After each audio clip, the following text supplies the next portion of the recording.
Hello दोस्तों, आज हम जानेंगे टीसीपी/आईपी और ओएसआई मॉडल के बारे में। तो टीसीपी/आईपी और ओएसआई मॉडल को समझने के लिए न हेलो दोस्तों, आज हम जानेंगे टीसीपी/आईपी और ओएसआई मॉडल के बारे में। तो टीसीपी/आईपी और ओएसआई मॉडल को समझना बहुत ज़रूरी है क्योंकि ये बेसिक्स है नेटवर्किंग का, कैसे कम्युनिकेशन होता है एक पीसी से दूसरे पीसी के बीच में। तो आइए देखते हैं। तो सबसे पहले हम बात करें टीसीपी/आईपी मॉडल की। तो टीसीपी/आईपी मॉडल कब डेवलप हुआ? ये करीब 1970 में डेवलप हुआ था। और किसने डेवलप किया था? अमेरिका का जो डिफेंस डिपार्टमेंट है उसने डेवलप किया था। क्यों डेवलप किया था? क्योंकि वो चाहता था कि हमारे जो भी डिफेंस ऑर्गेनाइजेशन है वो एक सिक्योर नेटवर्क के थ्रू हमारा कनेक्ट हो जाए। उस समय इंटरनेट था नहीं, तो इंटरनेट की शुरुआत यहीं से हुई थी। तो जब उसने वो डेवलप कर लिया, उसको लगा ये यूजफुल है, तो उसने फिर ये यूनिवर्सिटी को दिया। तो अमेरिका की जो यूनिवर्सिटी थी वो इससे कनेक्ट हुई। उन्होंने देखा कि इसको तो और इसमें बहुत सारी पॉसिबिलिटी है कि हम इसको ज़्यादा वाइडर एरिया में यूज कर सकते हैं। तो उन्होंने फिर उसको इम्प्लीमेंट किया पूरे वर्ल्ड के लिए। तो यहाँ पर कॉन्सेप्ट आया इंटरनेट का। तो ये शुरू में जो यूज़ हुआ था, जैसे लोकल लैन होता है वैसे उस समय आरपानेट था। तो आरपानेट में इन्होंने यूज किया था ये टीसीपी/आईपी प्रोटोकॉल। ये एक प्रैक्टिकल मॉडल है जो आज भी यूज होता है। आप जब भी कोई आईपी एड्रेस देते हो तो वहाँ पर आप आईपी एड्रेस देने के लिए टीसीपी/आईपी प्रोटोकॉल के अंदर जाकर के अपना आईपी एड्रेस देते हो। तो वहाँ पे ऑप्शन आता है टीसीपी/आईपी वर्जन IPv4 और IPv6। तो हम ये मॉडल आज भी यूज कर रहे हैं। अगर हम बात करें ओएसआई रेफरेंस मॉडल की, तो ओएसआई रेफरेंस मॉडल जो इंटरनेशनल स्टैंडर्ड ऑर्गेनाइजेशन है ISO है, उसने डेवलप किया था 1983 के आसपास। तो इसमें क्या था, इसका ज़रूरत क्या थी? मान लीजिए स्टैंडर्डाइजेशन की ज़रूरत थी, जिससे कि अलग अलग वेंडर्स जब अपने इक्विपमेंट बनाए तो वो स्टैंडर्ड को फॉलो करें, जिससे उनका कम्युनिकेशन स्मूथली हो जाए। तो यहाँ पर जब ये रेफरेंस मॉडल लिया गया तो ये एक रेफरेंस की तरह था। ये अभी भी प्रैक्टिकली कहीं भी यूज़ नहीं होता है, लेकिन आपको अगर समझना है तो उसके लिए ये ओएसआई लेयर बहुत ज़रूरी है। तो हम देखते हैं आइए इसमें होता क्या है। प्रैक्टिकली ओएसआई लेयर में ये 7 लेयर रहती हैं, जिसमें से पहली लेयर है एप्लीकेशन लेयर, दूसरी प्रेजेंटेशन, तीसरी सेशन, फिर ट्रांसपोर्ट नेटवर्क, डाटा लिंक और फिजिकल लेयर। देखते हैं इसमें ओएसआई लेयर के बारे में। आपने देखा तो टीसीपी/आईपी लेयर में क्या हुआ है, इन तीनों का डाटा, इन तीनों को कंबाइन करके एक एप्लीकेशन लेयर बना दी गई है। Transport layer same transport layer की तरह है। नेटवर्क लेयर को वहाँ पे इंटरनेट लेयर बोलते हैं और डाटा लिंक लेयर और फिजिकल लेयर को नेटवर्क एक्सेस लेयर बोलते हैं। तो data link layer OSI layer पे दो फर्दर इसको सब डिवाइड किया है, मैक और LLC करके। लेकिन फिलहाल आप अगर देखें तो ये दोनों को, इन दोनों को, डाटा लिंक फिजिकल लिंक को मिला करके, डाटा लेयर को मिला करके एक नेटवर्क एक्सेस लेयर यहाँ पर बना दी गई है। तो यहाँ पर होता क्या है, जब डाटा आपका ट्रांसमिट होता है एक डिवाइस से दूसरे डिवाइस पे, तो लेयर जब शुरू में क्या होता है, जो डिवाइस सेंड करेगा तो एप्लीकेशन लेयर सामने सबसे पहले इंटरेक्ट होगी। तो ऐसे करके क्या होते जाता है, इन सब से ये डाटा क्या होता है, यहाँ पर हम कुछ ना कुछ हर एक लेयर में कुछ ऐड करते हुए जाते हैं। तो इस जो ऐड होते रहते हैं हमारी चीज़ें, उसको बोलते हैं इनकैप्सुलेशन। और फिर जब हम रिसीव करते हैं तो वो चीज़ें हटती हुई जाती है। लास्ट में जो रिक्वायर्ड इन्फॉर्मेशन होती है वो एप्लीकेशन लेयर को लास्ट में वो चीज़ें सेंड होती हैं। तो इसमें होता क्या है कि हर एक लेयर पे कुछ ना कुछ चीज़ें ऐड होते हुए जाती हैं। ऊपर के एप्लीकेशन लेयर के बाद में यहाँ पर ट्रांसपोर्ट लेयर पे कुछ चीज़ें ऐड होगी, इंटरनेट लेयर पे कुछ ऐड होगी, और फिर इंटरनेट नेटवर्क एक्सेस लेयर में कुछ चीज़ें ऐड होगी। अब मान लीजिए यहाँ पर क्या होती है, ऊपर लेयर के जो डाटा को बोलते हैं हम सिंपल डाटा बोलते हैं। ट्रांसपोर्ट लेयर पर उस पर एक TCP हेडर इंक्लूड होता है, जिसमें ट्रांसपोर्ट लेयर से रिलेटेड इन्फॉर्मेशन रहती है। इसको हम बोलते हैं सेगमेंट। नॉर्मली इसको क्या बोलेंगे, जो ये भी चीज़ें मिल रही है इसको हम एक PDU बोलेंगे, और PDU को यहाँ पर बोलते हैं सेगमेंट। इंटरनेट लेयर में क्या होता है, इसके बाद में एक और हेडर जुड़ जाता है जिसमें IP से रिलेटेड, उसको IP हेडर बोलते हैं। और इस पूरे जो ये PDU है इसको बोलते हैं पैकेट। और नेटवर्क एक्सेस लेयर में एक हेडर भी जुड़ता है और एक ट्रेलर भी जुड़ता है। ट्रेलर में क्या रहता है, फ्रेम चेक सीक्वेंस रहता है, FCS बोलते हैं, जिससे ये हमें पता चलता है कि जो मेरे को डाटा मिला है वो कंप्लीट मिला है या नहीं मिला है।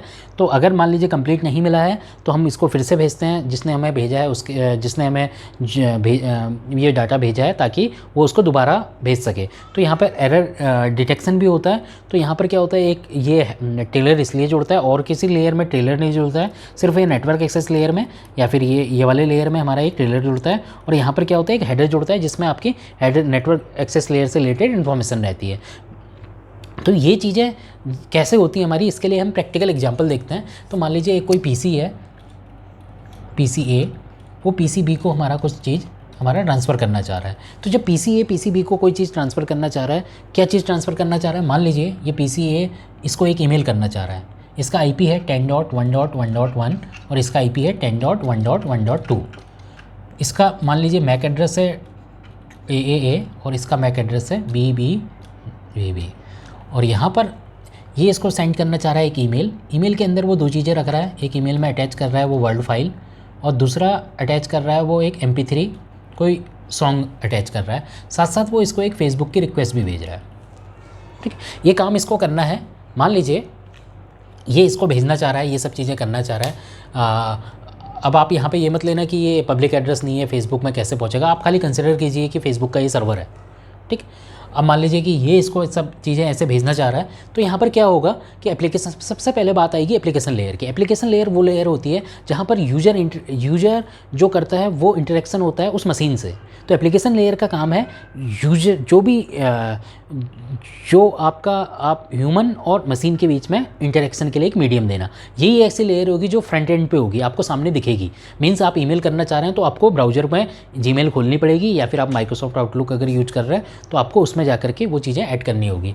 तो यहाँ पर जब आप ऐड कर लोगे वो ईमेल में अपना, मान लीजिए आपने वर्ड फाइल कोई ऐड कर दी, और उसके बाद में क्या हुआ, आपने उसमें क्या किया, MP3 भी आपने ऐड कर दिया, वो भी ऐड कर दिया, एक म्यूजिक भी ऐड कर दिया आपने कोई, और उसके बाद में आपने उसमें उससे आपने एक फेसबुक रिक्वेस्ट भी जनरेट कर ली।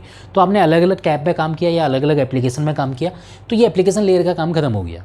एप्लीकेशन लेयर के बाद में आती है प्रेजेंटेशन लेयर। प्रेजेंटेशन लेयर काम करती है कि कोई भी डाटा रिक्वायर्ड फॉर्मेट में एप्लीकेशन लेयर को देने के लिए, मतलब जिससे वो एप्लीकेशन समझ सके। जब ये डाटा यहाँ पहुँचते हुए यहाँ पर पहुँचेगा तो ये एप्लीकेशन लेयर को, अगर मान लीजिए ये वर्ड फाइल है तो ये माइक्रोसॉफ्ट ये उसको उस फॉर्मेट में देगी कि माइक्रोसॉफ्ट वर्ड उसको समझ सके, या जब ये ओपन होगा तो माइक्रोसॉफ्ट वर्ड में होगा। या फिर जो म्यूजिक वाली फाइल है वो कैसी होगी, वो किसी मीडिया प्लेयर में होगी, जिसको वो ये एप्लीकेशन जो होगी वो मीडिया प्लेयर वाली इसके मीडिया वाले को समझ सकेगी। तो ये प्रेजेंटेशन लेयर का काम है कि वो उसको रिक्वायर्ड फॉर्मेट में दे उसको, ताकि वो सामने वाला जो भी एप्लीकेशन है उसको समझ सके, या वो कंसिडर एप्लीकेशन को ही वो प्रोवाइड करे। तो इसमें क्या रहता है, इसके साथ साथ इंक्रिप्शन, अगर यहाँ पे इंक्रिप्शन हुआ हो तो इंक्रिप्शन करने का काम या डिक्रिप्शन करने का काम भी आपका प्रेजेंटेशन लेयर का ही है। तो प्रेजेंटेशन लेयर कुल मिला के इंक्रिप्ट या डिक्रिप्ट करके एप्लीकेशन को एक रिक्वायर्ड फॉर्मेट में देगी, जिससे वो ये चीज़ें समझ सके।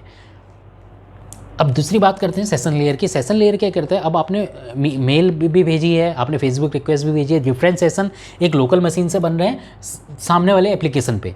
तो क्या रहता है, ये डिफरेंट सेशन को मैनेज करती है ताकि आपके डाटा एक दूसरे सेशन में कंबाइन ना हो जाए, अलग अलग हमारा डाटा चलते रहे। उसके अलावा ये क्या करती है, मान लीजिए आपका कम्युनिकेशन कैसे होना है, हाफ डुप्लेक्स में होना है, फुल डुप्लेक्स में होता है, ये सब डिसाइड करती है आपकी सेशंस लेयर। अब बात करते हैं ट्रांसपोर्ट लेयर की। ट्रांसपोर्ट लेयर में क्या होता है, ट्रांसपोर्ट लेयर में ये ऊपर 3 लेयर तक हमारा क्या होता है, डाटा जो होता है उसको हम डाटा ही कहते हैं। ये सिंपल नॉर्मल डाटा होता है, और इन 3 लेयर को कि अगर आप ये चीज़ें जो मैंने बताई इसको कंबाइन कर दें तो TCP/IP लेयर में, ये एप्लीकेशन लेयर के अंदर ये काम होता है। इसके अंदर प्रोटोकॉल जो यूज होती है वो DNS, telnet, SMTP, POP3, IMAP, DHCP, HTTP, FTP, SNMP, ये नॉर्मली प्रोटोकॉल है जो यूज होती हैं। अब बात करते हैं ट्रांसपोर्ट लेयर की। ट्रांसपोर्ट लेयर में क्या होता है, ये ऊपर लेयर के डाटा में एक हेडर जुड़ता है। इस हेडर के अंदर क्या होगा, वो TCP हेडर के अंदर अलग अलग चीज़ रहती है, जैसे आपका पोर्ट नंबर होगा, TCP का कौन सा पोर्ट नंबर आप यूज कर रहे हो वो इस हेडर के अंदर होगी। तो इस हेडर से में बहुत सारी इन्फॉर्मेशन रहती है। तो ये काम क्या क्या करती हैं, ये काम करते हैं इसी हेडर के, उससे क्या होता है, अपना कनेक्शन इस्टेब्लिशमेंट होता है या फिर टर्मिनेट होता है। अब TCP अगर आप यूज कर रहे हैं तो TCP में क्या रहता है, आपका रिलायबल कम्युनिकेशन रहता है। रिलायबल कम्युनिकेशन होता है तो उससे पहले वो क्या करते हैं, 3 वे हैंडशेक होता है जिससे वो रिलायबल हो। तो रिलायबल और अनरिलायबल की कहाँ पे ज़रूरत पड़ती है, रिलायबल मान लीजिए आपने कोई मेल सेंड किया, आपको एक नोटिफिकेशन आया वहाँ से कि मेल सेंड हो गई है सक्सेसफुली, या फिर ये फेल हो गई है, तो ये रिलायबल डिलीवरी के लिए आया। अब आपको क्या है, कोई चीज़ ऐसी है कि जैसे कोई लाइव स्ट्रीमिंग हो रही है, कोई मैच है उसकी लाइव स्ट्रीमिंग हो रही है, तो वहाँ पर हमें नोटिफिकेशन नहीं चाहिए, या फिर हमें ये नहीं चाहिए कि हमें दोबारा सेंड करने की ज़रूरत नहीं है, क्योंकि मैच तब तक आगे बढ़ जाएगा जब तक आप उसको रिकवरी के लिए मांगोगे। कोई क्रिकेट का मैच चल रहा है, कोई फ्रेम बीच में से मिस हो गई, आप उसको रिक्वेस्ट करोगे दोबारा भेज, तब तक वो मान लो बॉलर बॉल करा रहा है उसने, तब तक वो विकेट उसका गिर गया, अब आप फिर से वो बॉल कराते हुए नहीं देखना चाहते। तो ऐसी चीज़ों पे जहाँ पे लाइव स्ट्रीमिंग होती है UDP हम यूज करते हैं। उसके अलावा TCP का हेडर साइज क्योंकि बहुत बड़ा होता है, तो हम ऐसे जगह पर जहाँ पे हमें नेटवर्क पे ज़्यादा लोड नहीं चाहिए वहाँ पे भी हम UDP का यूज करते हैं। तो यहाँ पर अपना ये TCP हेडर इसमें यूज हो जाएगा, इसको हम कहेंगे सेगमेंट। और यहाँ पर क्या करेगा, जो ऊपर से डाटा आता है इसको छोटे छोटे सेगमेंट में वो डिवाइड कर लेता है। ज़रूरी नहीं है वो पूरा पैकेट एक साथ, आपने बहुत सारा डाटा बना दिया तो उसको वो छोटे छोटे सेगमेंट में करता है, उनमें नंबरिंग करता है, सिक्वेंसिंग करता है, ताकि सामने वाले पे जब वो रिसीव हो तो उसी मैनर पे वो अपना वहाँ पर ऐड होते हुए जाए, या फिर अपनी जो भी चीज़ें हैं वो उसी सिक्वेंस में उसको सामने वाले को रिसीव हो। तो ट्रांसपोर्ट लेयर यहाँ पर काम करती है। उसके अलावा फ्लो कंट्रोल का, एरर रिकवरी का और सेगमेंटेशन का। एरर डिटेक्शन यहाँ पर होगा, लेकिन रिकवरी कहाँ पर होगी, ट्रांसपोर्ट लेयर पे ही एरर रिकवरी का काम होगा। ये यहाँ पर बता देगा कि हमारा फ्रेम चेक सीक्वेंस से कि हमारा डाटा पूरा नहीं आया है, लेकिन रिकवरी का काम रहेगा ट्रांसपोर्ट लेयर का। तो ट्रांसपोर्ट लेयर पे, अब ट्रांसपोर्ट लेयर से डाटा आया नेटवर्क लेयर पे। नेटवर्क लेयर पे क्या होता है, अब इसको यहाँ पे जाना है तो इसमें क्या होना चाहिए, इसको डेस्टिनेशन का पता होना चाहिए। तो ये जो नेटवर्क लेयर होता है वहाँ पर क्या होता है, इसमें एक आईपी जो हेडर जुड़ता है। आईपी हेडर के अंदर क्या रहेगा, मेनली इसमें बहुत चीज़ें रहेंगी, लेकिन मेनली जो काम होगा वो होगा सोर्स आईपी और डेस्टिनेशन आईपी का। सोर्स आईपी में ये अपना आईपी लिख देगा, डेस्टिनेशन आईपी में ये सामने वाले का आईपी लिख देगा। अब ऐसे करके ये जो नेटवर्क लेयर है यहाँ पर आईपी, आरप, आईसीएमपी ये प्रोटोकॉल यूज होती हैं। जो इसमें डिवाइस यूज होती है वो L3 कोई भी डिवाइस हो गई, जैसे L3 स्विच हो गया या राउटर हो गया, ये यूज होती है। इसका काम होता है लॉजिकल एड्रेसिंग का, उसके बाद अलावा राउटिंग का काम करता है, मतलब पाथ डिटर्मिनेशन आपका जो बेस्ट पाथ होगा वो भी चूज करता है ये नेटवर्क लेयर ही। अब बात करते हैं डाटा लिंक लेयर की। डाटा लिंक लेयर पे क्या रहता है, आपके इस हेडर पे कुछ चीज़ें और जुड़ेंगी, जिसमें आपका मेन चीज़ होगा मैक एड्रेस। जो ये हेडर आप देख रहे हैं इसके अंदर उसका डिवाइस का मैक एड्रेस होगा, तो ये सोर्स मैक एड्रेस की ये डाल देगा, डेस्टिनेशन मैक एड्रेस की ये डाल देगा सामने वाले पे जहाँ पे जाना है। अगर इसको डेस्टिनेशन ये मैक एड्रेस नहीं पता है तो उसके लिए वो रिक्वेस्ट करेगा। वो चीज़ हम अभी बाद में देखेंगे कि क्या होता है, कैसे हमारा ये कम्युनिकेशन होता है जब किसी के पास मैक नहीं होता। तो उसके लिए हमारी एक प्रोटोकॉल यूज होती है, वो क्या होगी, आरप रिक्वेस्ट, एड्रेस रिजोल्यूशन प्रोटोकॉल। ऐसी रिवर्स आरप होती है जब आपको क्या होता है, आईपी पता होता है लेकिन मैक नहीं पता होता, या फिर के लिए अगर आपको आईपी पता है मैक नहीं पता है तो आरप करेंगे, अगर आपको मैक पता है आईपी नहीं पता है तो आप क्या करोगे, रिवर्स आरप यूज करोगे। वो चीज़ें हम बाद में डिस्कस करेंगे, उसके लिए हम दूसरी वीडियो पर डिस्कस करेंगे। अभी फिलहाल आप ये देख लीजिए, फंक्शनैलिटी इसकी देख लीजिए। अभी डाटा लिंक लेयर में ये चीज़ें ऐड हो गई। अब उसके बाद फिजिकल लेयर में क्या हुआ, ये सब इन्फॉर्मेशन ऐड होते हुए फिजिकल लेयर में क्या हुआ, फिजिकल लेयर ने काम करना है, उसको बिट्स में कन्वर्ट करना है, तो 1010 करके वो बिट्स में कन्वर्ट करेगी। अब वो उसको भेजना कैसे है, हमें भेजना है हमें किसी मीडियम के माध्यम से, तो वो कॉपर वायर हो सकता है या फिर आपका ऑप्टिकल वायर हो सकता है। तो कॉपर वायर होगा तो उसमें वोल्टेज लेवल होंगे, लो हाई 1010, लो हाई करके हम भेजेंगे। या फिर हम क्या करेंगे, ऑप्टिकल वायर होगा तो उसमें फ्रिक्वेंसी रहती है, तो उसके हिसाब से सामने वाले को बिट्स मिल जाएंगी 1 और 0 के फॉर्मेट में। तो ये हमारा डाटा यहाँ से ट्रांसफ़र हो गया और ये इस पीसी में लोकल लैन के थ्रू मान लो हमारा हो रहा है, तो हमने इस पीसी में हमने भेज दिया। अब जब ये इस पीसी में यहाँ पर गया तो ये रिसीव करेगा। तो यहाँ पर क्या हुआ, ये सब चीज़ें ऐड होते हुए, तो इसको इसके लिए इनकैप्सुलेशन कहते हैं। हर एक चीज़ हेडर का डाटा ऐड होते जाता है, यहाँ पर ये डिकैप्सुलेशन होगा। फिजिकल लेयर पे क्या होगा, ये कन्वर्ट होगी फिर से वोल्टेज लेवल से 1010 में या बिट्स में, या फिर फ्रिक्वेंसी से हमारे बिट्स में कन्वर्ट होगी। बिट्स में कन्वर्ट होगी, वो फ्रेम कर एक फ्रेम के इसमें फॉर्मेट में आएगी। फ्रेम में वो देखेगा कि हेडर में क्या मेरा मैक एड्रेस है, अगर वो देखेगा कि इसमें मेरा मैक एड्रेस है तो इसको आगे प्रोसीड कराएगा। अगर किसी और का मैक एड्रेस होगा तो ये यहीं पर ड्रॉप कर देगा।